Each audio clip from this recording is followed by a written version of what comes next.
अस्सलाम वालेकुम सामीन नाज़रीन, मैं हूं मुज़फ़्फ़राबाद ज़ात कश्मीर और आज मैं जा रहा हूं सियालकोट अपने कज़न का वलीमा अटेंड करने। तो बन रहे हमारे साथ।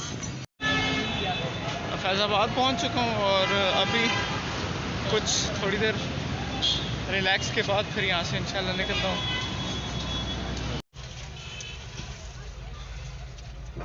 अभी टिकट करवा के बैठा हूँ। गर्मी बहुत ज़्यादा है, पता नहीं मज़ीद आगे क्या होना है। काफ़ी ज़्यादा यहाँ पे तो बेसिकली कश्मीरी ठंडे मिजाज के लोग हैं, ठंडा माहौल पसंद करते हैं, तो थोड़ी सी awkward हो रहा है। आगे दिखाते हैं आप। तो नाजरीन जेलम पहुँच चुके हैं, बल्कि जेलम से थोड़ा आगे निकल के यहाँ पर रेस्ट किया थोड़ी देर।